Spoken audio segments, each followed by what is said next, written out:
So I'm here to tell you that you don't need to worry. इसलिए मैं आपको ये बताना चाहता हूँ कि आपको घबराने की जरूरत नहीं है.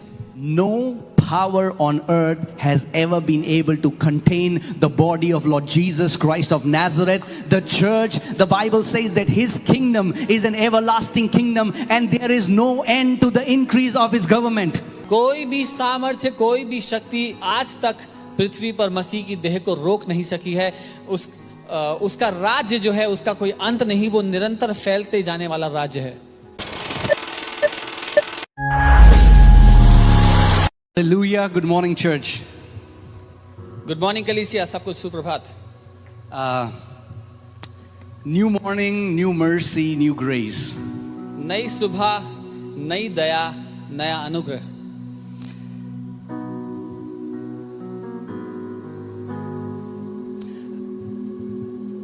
I have a word to share with you.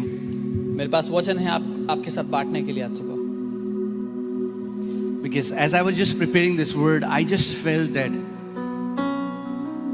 so many people in the church are hopeless and discouraged in these times. क्योंकि जब मैं आज वचन तैयार कर रहा था तो मुझे ये वचन आया कि बहुत सारे लोग हैं कलीसिया में ऐसे जो निराश हैं और हताश हैं इन समय के बीच में. And you know, the enemy has been playing this trick from ages.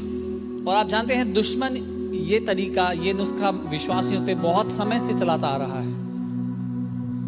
And Apostle Paul says that we are not ignorant of the wiles of the enemy. और प्रेरित पौलुस लिखते हैं कि हम अनजान नहीं हैं दुश्मन के जो तरीके हैं हमें हमारे खिलाफ. We know that we are living in difficult times. हम जानते हैं कि हम कठिन समय में जी रहे हैं. We know that there are people whose businesses, jobs have been affected. These are tough times, no doubt. हम जानते हैं ऐसे बहुत से लोग हैं जिनके व्यवसाय, नौकरियां, उन पर फर्क पड़ा है. इसमें कोई संदेह नहीं कि ये कठिन समय है. But the church has started to believe that the Lord has abandoned us. लेकिन कलीसिया उस जगह आ गई है जहां पर वो ये विश्वास करती है, कलीसिया के लोग ये मानते हैं कि प्रभु ने उनको छोड़ दिया है. And here today I want to tell you that Jesus Christ is not coming for a hopeless, for a discouraged church. Jesus Christ is coming back for a victorious, blameless and a powerful church. और ये बात जान लिया कि यीशु मसीह एक निराश, हारी हुई या हताश कलीसिया के लिए नहीं, लेकिन एक सामर्थ्य से भरी हुई, महिमा से भरी हुई कलीसिया के लिए आ रहा है. You know, if you hear the news, you will see what all is happening. So much of conspiracy theory. People believing the end of the world has come. अगर आप खबरें देखेंगे, खबरों पे विश्वास करेंगे तो बहुत सारी बातें चल रही हैं और लोग मान रहे हैं कि दुनिया का अंत आ गया है. But I am here to tell you that this is not the end. लेकिन मैं आपको ये बताने के लिए आया हूँ कि ये अंत नहीं है. Just did you hear what I said? कलीसिया आपने सुना मैंने जो This कहा? is not the end because the end is going to be glorious. ये अंत नहीं है कलीसिया, क्योंकि अंत महिमान्वित होगा, महिमा से भरा हुआ होगा. If it's not glorious, it is not the end. अगर ये महिमा से भरा हुआ नहीं है तो ये अंत तो नहीं है. Amen. So today, this morning, I want to take you through some heroes of Bible, and I want you to read about their life and know about their life. इसलिए आज सुबह मैं आपको बाइबल के कुछ ऐसे हीरोज हैं जिनके जीवन से दिखाना चाहता हूं ताकि आप उनके जीवन को देखें और उनके बारे में जानें. And you will understand that there are times in all of our lives, there are times, there are seasons where we feel discouraged, where we feel hopeless. और आप जानेंगे कि हम सबके जीवनों में ऐसी बातें आती हैं, ऐसे समय आते हैं जब हम हताश या निराश फील करते हैं, महसूस करते हैं.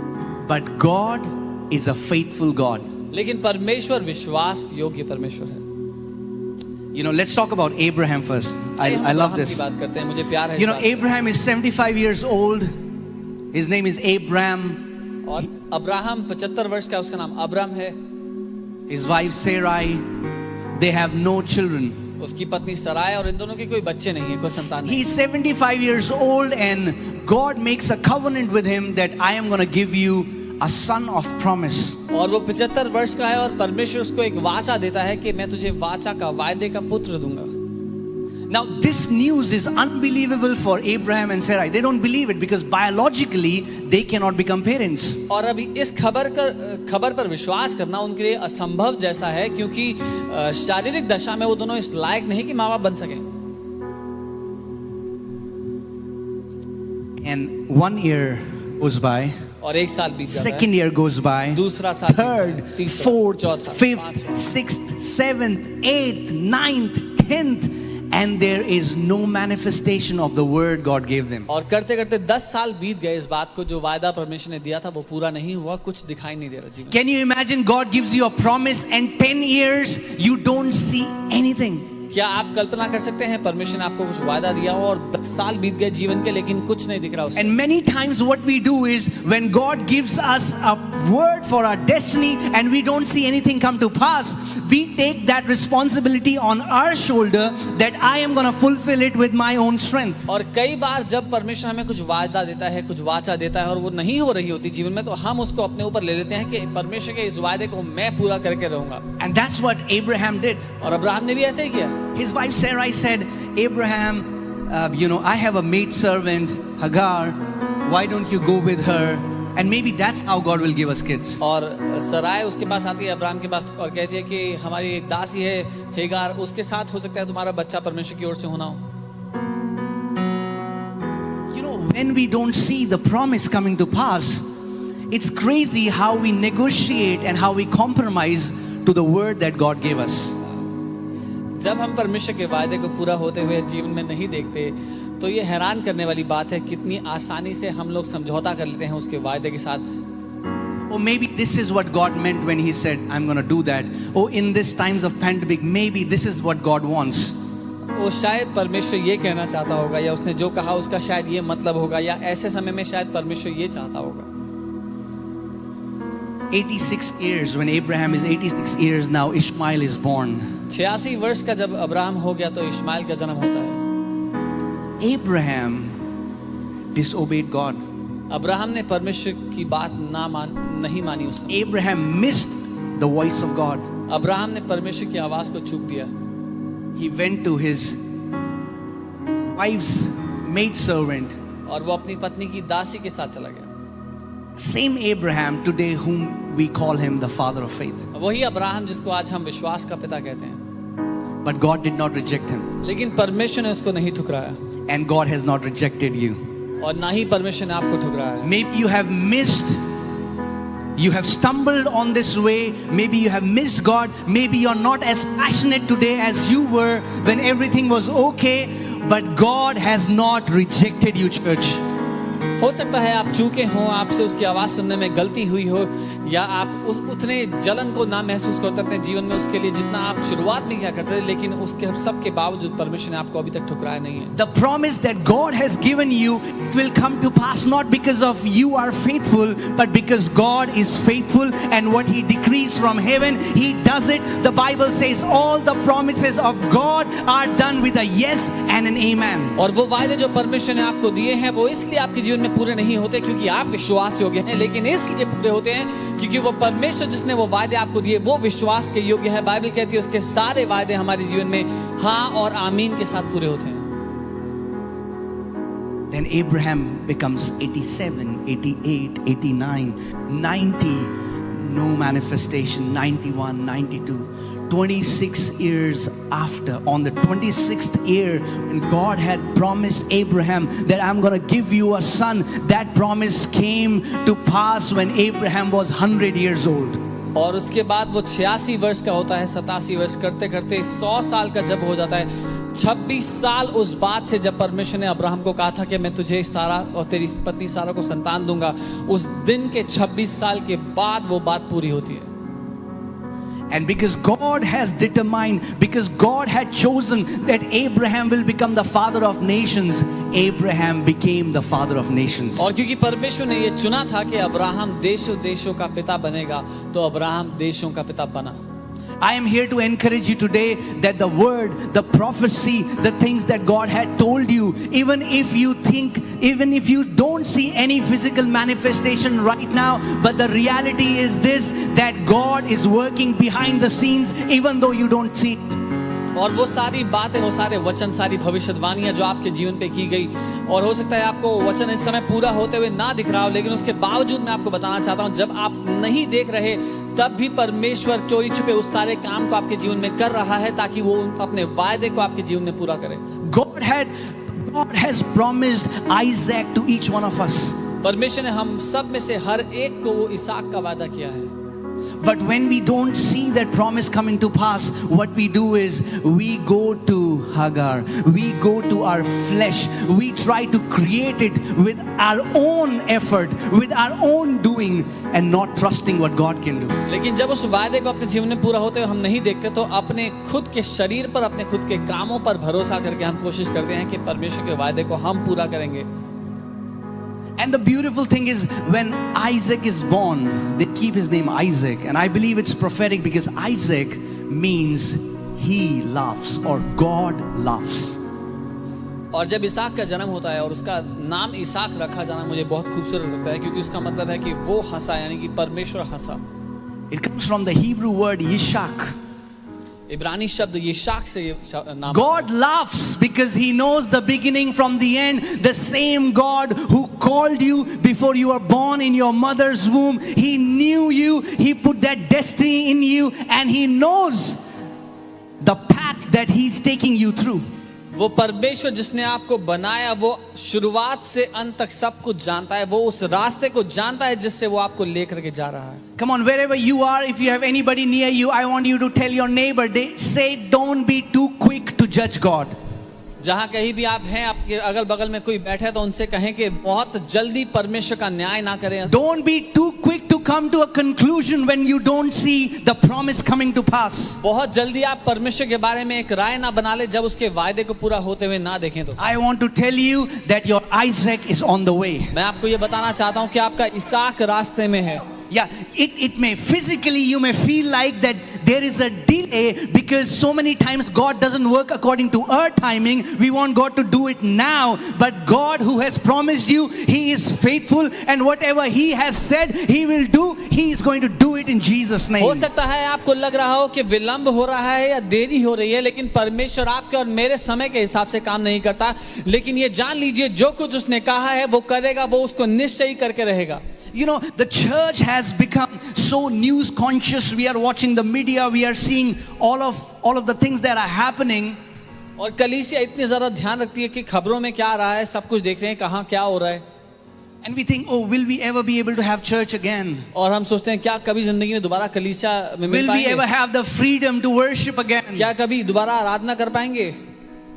Or will the church live behind the shadows? या फिर कलीसिया परछाइयों में रहेगी ऐसे? And I have a word for that He laughs. और मेरे पास उसके लिए एक वचन है कि वो हंसता है। He laughs. वो हंसता The है। Bible says in book of Revelation that He is the rulers of the king of the earth. Yeah, Jesus Christ is the ruler over the kings of the earth. और भजन संहिता में वचन कहता है कि यीशु मसीह जो परमेश्वर, हमारा परमेश्वर,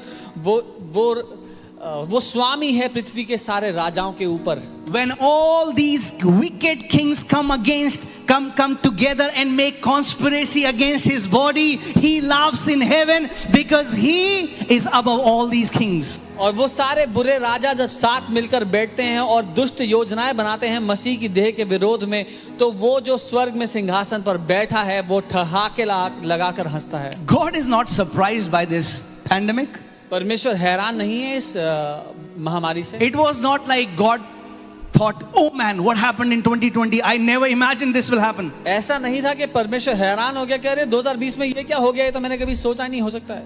He is the beginning and the end. Bible says He's the Alpha and the Omega. वो शुरुआत और अंत है, बाइबल कहती है वो पहला और आखिरी है।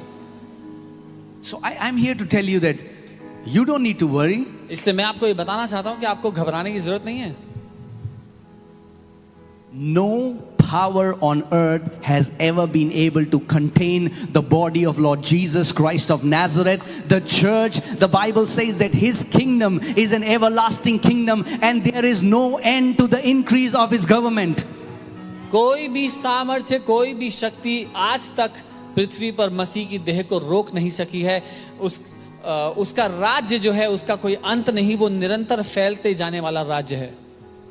You know what happens, for example, when you there is a tin can, for example. There is a tin can, there's a lot of pressure in that tin can. The more pressure you build in that tin can, a time will come where that pressure in the tin can will explode the walls of that tin can. और मान लीजिए आपके पास एक डब्बा है, tin का डब्बा है, और उसके अंदर आप प्रेशर डालते चले जाएं, अंदर से जो इतना प्रेशर बन जाएगा तो वो टिन को फाड़ देगा और बाहर फूट के निकलेगा. The enemy, when I say enemy, I don't mean a human being, I'm talking about Satan. Satan is playing with fire, because Bible says in the book of Hebrews that the ministers of God, the people of God, are flaming fire. और दुश्मन, जब मैं दुश्मन कह रहा हूं, मैं किसी इंसान को नहीं, लेकिन मैं शैतान की बात कर रहा हूं. दुश्मन आग से खेल रहा है, क्योंकि वचन कहता है वो अपने सेवकों को आग बना देता है, आग की लपटें बना देता है. Every time you read in the Bible, every time anybody put, the more pressure they put in the body of church, the more fiery we became. We have become explosive bombs, and when this bomb is going to explode, harvest is going to happen on every nook and corner on this earth. जब कभी आप Bible में इन कहानियों को पढ़ेंगे, देखेंगे, जब कभी दबाव डाला गया कलीसिया पर, जब कभी उसको दबाने की कोशिश की गई, तो वो एक विस्फोट की तरह फूट कर निकला और चारों ओर आग की तरह फैल गया. Amen. And that is what is going to happen. और यही है जो अब भी होगा. We are going to see the greatest harvest earth has ever seen before. हम वो सबसे बड़ी फसल की कटनी पृथ्वी पर होते हुए देखेंगे जो आज तक पृथ्वी पर नहीं दिखाई दी. The enemy thinks that the enemy has contained the church, but God sees that I am training my body. My body is hidden, and I am training them so that when they come out of this training, they are going to shine 7 times greater. दुश्मन को लगता है कि उसने कलीसिया को रोक दिया, लेकिन परमेश्वर इस समय में अपनी कलीसिया को प्रशिक्षित कर रहा है, ताकि जब वो इस समय से बाहर निकले तो वो 7 गुना ज्यादा प्रज्वलित हो. Media team, do we have that picture of that snake? If you remember, last week I gave a prophetic word where the Lord told me that it's time to bruise the head of the serpent. और अगर आपको याद हो, पिछली दफा तो मैंने भविष्यवाणी का शब्द दिया था कि ये समय है कि हम उस सांप के सर को कुचल डालें. Okay. This morning when the volunteers came to the church, there was a snake in the church. They found it, they crushed his head, and I believe this is a prophetic word. This is a prophetic picture of Lord bruising the serpent head against the church. Every serpent that is rising against your family, I am telling you, his head is being crushed right now in Jesus' name. और पिछली दफा जब मैंने भविष्यवाणी का वचन दिया कि सांप का सर कुचले जाने का समय आ गया है, आज जब वॉलंटियर्स कलीसिया आया और वो सफाई कर रहे थे तो ये सांप निकला जिसका उन्होंने सर कुचल के मार दिया. और मैं कह रहा हूं, आपके जीवन के विरोध में हर एक सांप जो उठ खड़ा होता है उसका कुचले जाने का समय आ गया है, उसका सर कुचले जाने का समय अब आ चुका है. Amen. Wherever you are, I want you to just lift your hands and say, Amen, Father. जहां कहीं आप हैं, अपने हाथों को It's उठाएं, time for me to bruise the head of the serpent. ये समय है मेरे लिए कि मैं उस सांप के सर को रोन दूं. Every head of the serpent that is rising against my family, that is rising against my church, that is rising against my work, I bruise in the name of Jesus. हर एक सांप का sir जो मेरे विरोध में, मेरे जीवन के विरोध में, मेरे परिवार के विरोध में, मेरे काम या किसी भी बात के विरोध में आता है, मैं उसको कुचल डालता हूं यीशु के नाम में. Amen. I am here to tell you that we will be entering. Yes, things would be different. और मैं आपको बताना चाहता हूं कि हम एक ऐसी जगह प्रवेश कर रहे हैं, हाँ हो सकता है वहां पे बातें अलग The हों. things would be different. How we have been doing things may be different, but the church will always be the church, and the church is the body of Lord Jesus Christ of Nazareth. जैसे हम सब कुछ करते आए हैं उससे अलग होगा, लेकिन कलीसिया हमेशा कलीसिया रहेगी जो कि यीशु मसीह की देह है. But you know what the enemy is doing? लेकिन आप जानते हैं दुश्मन क्या कर रहा है? You know, he's excellent at these tricks. वो इन सारी ट्रिक्स में, इन सब बातों में तेज And है. if you are not aware, और अगर आप जानते नहीं हैं he will make you believe तो आपको विश्वास करने पे that मजबूर God कर is देगा behind this pandemic. कि परमेश्वर है इस महामारी के पीछे. He will make you believe that God is upset with his body and God has left his body. वो आपको ये मानने को मजबूर कर देगा कि परमेश्वर अपनी देह से नाराज है, उसने छोड़ दिया अपने लोगों को. There is no hope for his body now. कि अब कोई आशा उम्मीद नहीं बची है. But I want to tell you that this pandemic is not the Father's will. It's not God's will for this earth. लेकिन मैं आपको बता रहा हूँ ये महामारी पिता की इच्छा नहीं, उसकी इच्छा नहीं इस दुनिया के लिए। He hasn't left his body. पिता ने अपने लोगों को, अपनी देह In को नहीं छोड़ा। fact, he is waiting for his body to arise so that he can co-labor with his body and crush the head of the enemy that is working on this earth. लेकिन वो इंतजार कर रहा है कि उसकी देह उठ खड़ी हो तो उसके साथ मिल करके वो उस सांप का सर कुचल दे जो इस पृथ्वी See, पर। church, that's what we have to understand, that Jesus Christ is the head, we are the body. The head cannot do anything without the body. हमें ये समझना जरूरी है कलीसिया कि यीशु मसीह सर है और हम उसकी देह हैं। सर बिना देह के कुछ नहीं कर सकता। You know, if you read Genesis chapter 1 verses 26, we will not go there, but quickly I will say, where Bible says when God made man in his own image, and God blessed them, and God commanded them that you should have dominion over the fish of the sea, over the birds of the fowl, over the animals, and over every creeping thing that creepeth upon the earth. और उत्पत्ति पहले अध्याय में आप पढ़ेंगे तो देखेंगे परमेश्वर ने मनुष्य को अपने स्वरूप में बनाया और उसको आशीष दी और कहा कि जा पृथ्वी पर भर जाओ, उस पर राज्य कर और समुद्र के मछलियों पर, आकाश के पक्षियों पर और पृथ्वी पर जानवरों पर और हर एक रेंगने वाले जंतु पर तू राज्य कर। God did not say, I will have dominion on your behalf. परमेश्वर ने ऐसा नहीं कहा कि तेरे बदले मैं राज्य करूंगा। He said, I have given this earth to you. उसने कहा ये पृथ्वी मैंने तुझे दे दी है। And I have given you the dominion, the power to rule over the enemy. और मैंने तुझे वो अधिकार दे दिया है दुश्मन पर राज्य करने का। And do you know the root Hebrew word dominion comes from the same word, bruising the head. और जो मूल शब्द है यूनानी भाषा इब्रानी भाषा में राज्य कर का, उसका मूल शब्द वही है कि sir कुचलना। You know, and it says over every living thing and everything that creeps on the face of the earth. Over every living thing, I want you to hear it carefully, over every living thing and over everything that creeps on the face of the earth. और परमेश्वर ने कहा हर एक वो प्राणी जो जीवित है और हर वो चीज जो पृथ्वी पर रेंगती है उस पर तू राज्य कर। Now, do you know that all the bacteria and viruses are alive? If you see them under microscope, they are living organisms. And God told us that I have given you authority, I have given you dominion over everything that is living, that is alive. क्या आप जानते हैं ये viruses bacteria जीवित होते हैं अगर आप उसको माइक्रोस्कोप में देखेंगे, और परमेश्वर ने कहा है मैं तुम्हें अधिकार देता हूं हर एक उस बात पर जो पृथ्वी पर जीवित है। And I will take you through faith heroes and I will show you how this has always been the strategy of enemy to discourage the body so that the church will not take its rightful place and make declarations from heaven so that the plan of the enemy will be exposed on the earth. और मैं आपको बताऊंगा ऐसे विश्वास के heroes के जीवन के द्वारा, और ऐसी बार बार ऐसी घटनाएं हुई है जहां पर दुश्मन ने चाहा है कि वो उसके लोगों को इस बात पर राजी करा दे कि परमेश्वर ने उनको छोड़ दिया है, इसकी जगह के कलीसिया अपना स्थान ले ले और स्वर्ग से उन घोषणाओं को करे जो कि दुश्मन के सारी उन योजनाओं को साफ कर दे। Lord Jesus Christ told Peter, he said, Peter, I give you the keys of the kingdom of heaven.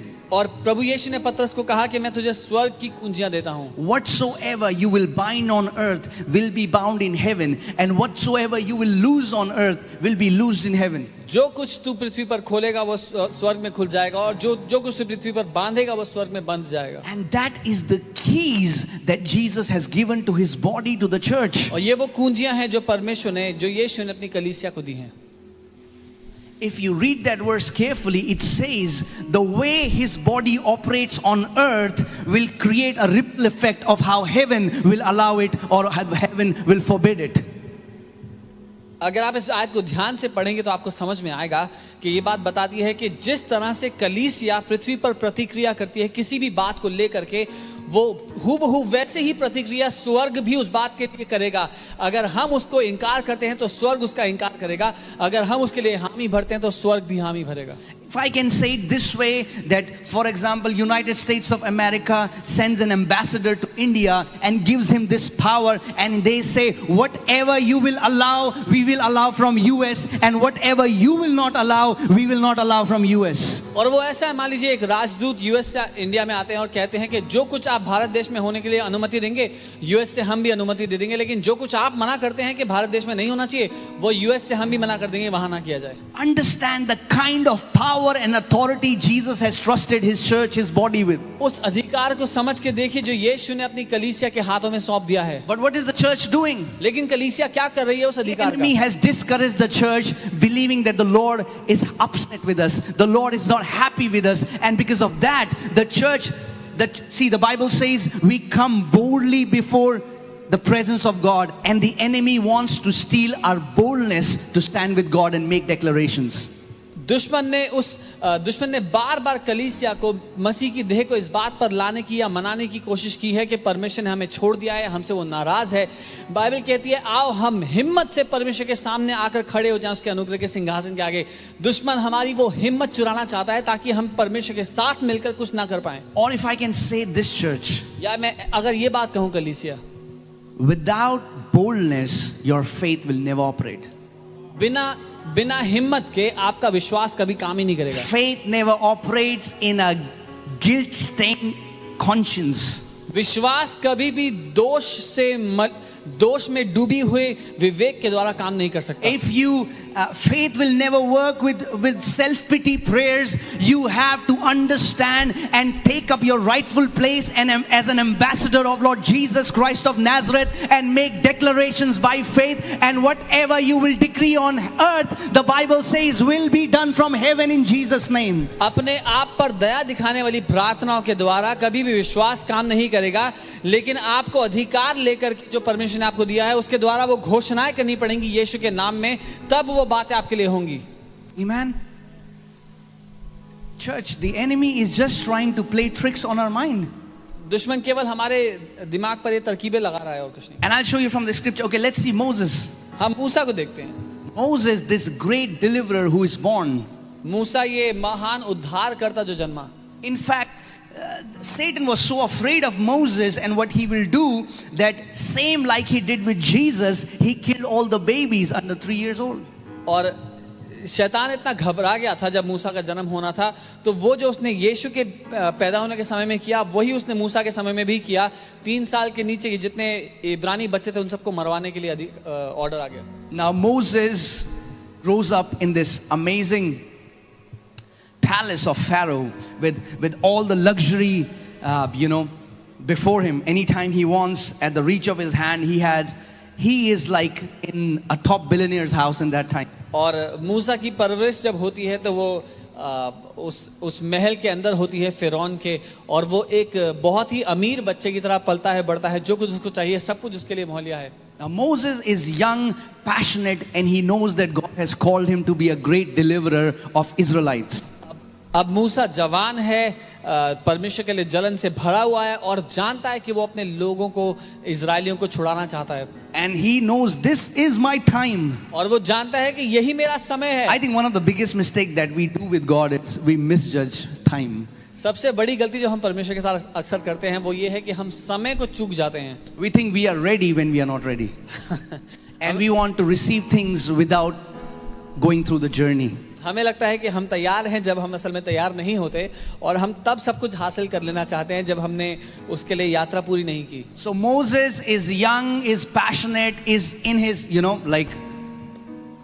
just think about it. If we are God and we have to make somebody do something, we will call them in their prime years. We will when they are like at the best of their age, So Moses is at that time. और मूसा जवान है, जलन से भरा हुआ है, बहुत कुछ करना चाहता है. He sees an Egyptian and Israelite fighting, and out of his zeal to be a deliverer, he kills the Egyptian. और अगर हम परमेश्वर की जगह होते तो हम एक व्यक्ति को उस समय में चुनते जब वो सबसे ज़्यादा ऊर्जा से भरा हुआ है और दीवाना है. अब मूसा जब इस ऊर्जा से भरा है, जलन से भरा है अपने लोगों के लिए, तो वो देखता है कि एक इजरायली और एक मिस्री सैनिक लड़ रहे हैं, और वहाँ वो उसको मिस्री व्यक्ति लड़ वो उसको मार देता है इजरायली को। Now think about it. From one day, his life gets flipped upside down. और ये सोच के देखिए, एक ही दिन में उसका जीवन पूरा बदल जाता है। From a prince, from a billionaire prince, he becomes a runaway criminal. एक अमीर राजकुमार से वो भगोड़ा मुल्जिम हो Now गया। I don't know how old Moses was, maybe 25, 30, 35, I don't know. But just imagine, now he is in, he is in wilderness. He has become a shepherd, and now he's 80 years old, and nothing has happened in between. और मुझे नहीं पता उस समय मूसा कितने साल का था, 20, 25, 30 जितना भी रहा होगा, लेकिन अब जब वो भाग जाता है वहां से अपनी जान बचाने के लिए, तो इतने साल उसको जंगल में हो गए, वो भेड़ें चराता है और 80 वर्ष का हो चुका है। Maybe Moses was going through these thoughts that God has rejected me, God has denied me. शायद वो सोच रहा होगा, परमेश्वर ने मुझे ठुकरा दिया है, परमेश्वर ने मेरा इनकार कर दिया है। But when he's 80 years old, one day he has an encounter with God where God speaks to Moses through the burning bush. लेकिन जब वो 80 वर्ष का है, एक दिन तो परमेश्वर का उसके साथ साक्षात्कार होता है, जब परमेश्वर उससे एक जलती हुई झाड़ी में से बात करता है। And the same Moses, the same hopeless man becomes the greatest deliverer of an entire nation. और वही मूसा जो निराश था, वो सबसे महान उद्धारक बन जाता है उस महान देश के लिए। I want to tell you today that none of your time is wasted in this time. Don't think, man, my time got wasted. This has happened. Our God is a God of time, and He can restore time. And when He restores times, He makes it even more beautiful than what you would have done in your own strength. मैं आपको पहले ये बात बता दूं कि कोई भी ये ना सोचे कि मेरा समय इस सारे समस्या में बर्बाद हो गया है, क्योंकि हमारा परमेश्वर समय के ऊपर परमेश्वर है, और जब वो वापस लौटाता है समय को, तो वो कई ज़्यादा सुंदर बना करके लौटाता है। जितना आप कभी भी उस समय में कर पाते हैं, उससे कई ज़्यादा वो आपके द्वारा कर देगा। So don't think 5 years got wasted, nothing has happened. 10 years got wasted, nothing has happened. Hey, the same God of Moses, the same God of Abraham is our God, and the way He called them is the way He will call us. And as God completed their destiny and fulfilled the promise that God gave them, in the same manner, every promise, every word, every declaration that God has given us will come to pass in the name of Jesus. जो परमेश्वर Abraham का परमेश्वर था, जो परमेश्वर मूसा का परमेश्वर था, वही हमारा परमेश्वर भी है। उसने जिसने उनको बुलाया और उनको बुला करके उनके जीवन के मकसद को, उनके जीवन के उद्देश्य को पूरा करा, वो इस योग्य है कि वो हमारे जीवन के मकसद को, जब उसने हमें बुलाया है, तो हमारे जीवन के मकसद को भी वो पूरा करे। You know, we saw these two great heroes, Abraham, the father of faith, Moses, one of the greatest revered prophets of the Old Testament. और हम ये दो महान हीरोज को देखते हैं पुराने नियम से, अब्राहम जो विश्वास के पिता कहलाए हैं, और मूसा जो जिनका भय रखा गया है एक महान व्यक्ति होने के कारण। What about Elijah? Let's talk about Elijah. Elia का क्या, हम एलिया के बारे में बात करते हैं। The fiery prophet. वो आग से भरा हुआ जो भविष्यवक्ता था। Now, there isn't any prophet like Elijah. He speaks and the fire comes down from heaven. Elia जैसा कोई भविष्यवक्ता था ही नहीं, वो बोलता था और स्वर्ग से आग गिर जाती थी। Elijah had a reputation that he would not be found in one location because the Spirit of God used to translocate him to different destinations. Imagine the kind of life Elijah is living. Elijah की हैसियत थी, इस बात से वो प्रसिद्ध था कि वो एक जगह जहां पर है वहां दोबारा पाया ही नहीं जाएगा, क्योंकि पवित्र परमेश्वर का आत्मा उसको उठा करके शारीरिक रूप में उठा करके दूसरी जगह ले जाया करता था। Widow's son is dead. Elijah goes and resurrects the dead son. विधवा का बेटा मर गया, एलिया जाता है उसको जिंदा कर देता है। If you see Elijah's life, now he is a man who speaks anything and God honors every word that comes out from his mouth. Elia वो व्यक्ति था जो कुछ बोलता था, परमेश्वर उसके मुंह से निकले वो हर एक वचन का आदर करता था। Now I want you to imagine his life for a moment. मैं कल्पना कर सकता हूँ वैसे जीवन होने के लिए एक And the same Elijah और वही got Elia, threatened by a woman. वही एलिया घबरा Somehow गया एक स्त्री this के story कारण। never makes sense to me. पता नहीं कैसे ये कहानी मुझे कभी समझ में नहीं आती I like, Elijah, what happened? कि एलिया क्या हुआ। And like 50 people are coming to arrest him. 50 लोग उसको He पकड़ने आ calls रहे down हैं, fire from heaven, वो स्वर्ग से and आग the fire गिराता है consumes them. और आग उन सबको भस्म कर देती But है। now this lady, this woman called Jezebel, अब एक ये स्त्री है जिसका नाम जेजेबेल है, she threatens him, वो उसको धमकाती है and he runs away for his life. और वो अपनी जान बचाने के लिए भागता है। The same great prophet says something in the Bible. I want you to read it. वही महान भविष्यद्वक्ता, कुछ बातें हैं बाइबल में जो मैं Do you चाहता know हूं at the पढ़ें। end of his journey, Elijah became suicidal? क्या आप जानते हैं अपने जीवन के अंत में वो अपनी जान लेना चाहता था? Let's read it. I'm not saying this, okay? Don't tag me that मैं ऐसा you're नहीं teaching कर रहा हूं, wrong. पढ़ते It's in the Bible. 1 Kings chapter 19 verses 4. पहला राजा उसका 19। 1 Kings 19:4. I'll read it, hear it carefully. But he himself went a day's journey into the wilderness and came and sat down under a juniper tree. And he requested, now see, he's praying, he's requesting God, and he requested for himself that he might die. And said, "It is enough now, O Lord, take away my life, for I am not better than my fathers." परंतु वह स्वयं जंगल में एक दिन के मार्ग पर जाकर एक झाऊ के पेड़ के तले बैठ गया। वहां उसने यह कहकर अपनी मृत्यु मांगी, हे यहोवा, बस है, अब मेरा प्राण ले ले, क्योंकि मैं अपने पुरखों से अच्छा नहीं हूं। Think about this. इसके बारे में सोचें। The same great prophet, there came a time in his life when he became so low in his heart that he's requesting God that I want to die. वही महान भविष्यद्वक्ता अपने जीवन में एक ऐसे स्तर पर, ऐसे समय पर है जहां पर वो परमेश्वर से विनती कर रहा है कि अब मुझे मरना है। You know what happens when these kind of when we feel discouraged, when we feel low, the enemy comes to us and says, "How can you think like that? You are a believer." जब हम जीवन में निराश या हताश महसूस करते हैं तो शैतान आकर के ऐसी बातें कहता है, तू ऐसा कैसे सोच सकता है, तू तो विश्वासी है। How dare you are not a good believer. अरे तेरी हिम्मत कैसे हुई, तू अच्छा विश्वासी नहीं, इसका मतलब। But that is not how God sees us. लेकिन परमेश्वर हमें ऐसे नहीं देखता। The same man who saw miraculous every day is requesting that he wants to die. वही व्यक्ति जो दिन भर आम जिंदगी में अलौकिक चीजें होते हुए दिखता है, वो विनती कर रहा है कि उसको मरना है। And God, do you know that God answered his request? क्या? Elijah did not fulfill his calling. This is what I believe.